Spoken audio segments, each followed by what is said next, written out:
இயக்கம் சார்ந்த சமூக பணி மட்டுமே செய்யணும் அப்படின்னு நினைச்சிட்டு இருந்தேன். எனக்கு சமீப காலமாக தமிழ்நாட்டில் நடக்கக்கூடிய பல விஷயங்கள் மன உளைச்சலையும் கோபத்தையும் ஏற்படுத்தி கொண்டிருந்தன.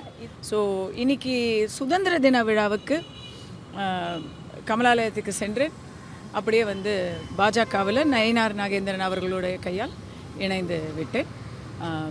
மக்களுக்காக என்னுடைய குரல் எப்போவுமே ஓங்கி ஒலிச்சிட்ருக்கும். இப்போ அது வெளியிலிருந்து இருக்கிறத விட சில விஷயங்களை உள்ளேருந்து செய்கிறது ரொம்ப விரைவான பலனை கொடுக்கும். அதனால உள்ளேருந்து சிஸ்டத்துக்கு உள்ளேருந்து அதை செய்யணும் அப்படிங்கிறதுக்காக இன்றைக்கி நான் என்னை பாஜகவில் இணைச்சிக்கிட்டு இருக்கிறேன். இன்றைக்கி கட்சி அரசியலுக்கு நான் வந்துட்டேங்கிறதுக்கு இன்னொரு ஒரு முக்கியமான காரணம் இருக்குது.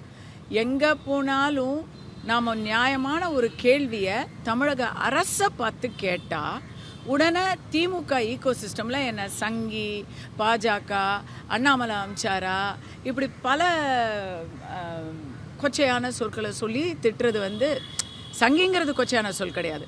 பட் விதவிதமாக நம்மளை அவங்க ஒரு அரசியல் சாயம் பூசி, தனி மனித அரசியல்வாதி சாயம் பூசி என்னை பேசிக்கிட்டு இருந்தாங்க. அப்போது ஒரு லெவலுக்கு மேலே நமக்கு என்ன தோணுது, நம்ம நியாயமான ஒரு கேள்வி, தூய்மை பணியாளர்களோடு நம்ம களத்தில் போய் நின்றா உடனே நீ யார் அமிச்சு வந்தேன்னு தெரியுது, நீ பாஜகவுக்கு தானே, நீ பாஜக தானே, நீ சங்கி தானே அப்படின்னு கேட்குறாங்க. அப்போ இன்றைக்கி தமிழ்நாட்டில் நியாயத்தை தட்டி கேட்குறதுக்கு பாஜகவாக தான் இருக்கணும் அப்படின்னு எனக்கு டிஎம்கேக்காரங்க தான் கற்றுக் கொடுத்துருக்குறாங்க. அவங்க சொல் பேச்சை எவ்வளோ நாள் தாங்க நாங்கள் மீற முடியும்? அதான் எனக்கு சேர்ந்துட்டேன். சேவை, மக்கள் பணி, இதுதான். வெளியிலேருந்து தனியாளாக செய்யறதுக்கும் பிரதமர் மோடி அவர்களுடைய பக்கபலம் இருக்கிறதுக்கும் வித்தியாசம் இல்லையாங்க.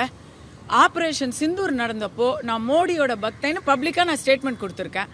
அதுக்கப்புறம் இது என்னைக்காச்சும் ஒரு நாள் நடக்க வேண்டிய ஒரு விஷயம் தானே. ஒரு ரியாக்ஷனுமே தமிழ்நாட்டில் அதிகமாக வருது. என்ன இருந்தாலும் நான் தமிழ் தானே. இங்கே என்னுடைய நான் எது செஞ்சாலும் எது சொன்னாலும் இங்கே அதற்கான தாக்கம் வீச்சு அதிகமாக இருக்குது. ஸோ பொறுப்பு இங்கே அதிகமாக இருக்குது. இந்த வருஷம் இங்கே செய்ய போகிறேன். பாஜக என்பது தேசிய கட்சி. மோடி அவர்களுக்கும் நான் நேரடியாக வேலை செய்யணுங்கிறது தான் என்னுடைய கனவு. மோடி அவர்களுடைய தலைமையில் இந்தியா மட்டும் இல்லாமல் அவர் எங்கே போக சொன்னாலும் நான் போவேன். நயினார் நாகேந்திரன் அவர்களுடைய இன்றைய முயற்சிக்கு நான் பலதுகரமாக செயல்படுவேன். அவ்வளோதான். இதில் நம்ம என்ன திமுகவா தமிழகத்துக்கு வஞ்சகம் இழைத்து விட்டீர்கள்னு இன்டர்வியூ கொடுக்கறதுக்கு? நாம் எல்லோரும் இந்தியர். முதல்ல இந்தியர், அடுத்தது தமிழன். இந்த ரெண்டு என்னுடைய அடையாளம். அதுக்காக நான் பாடுபடுவேன்.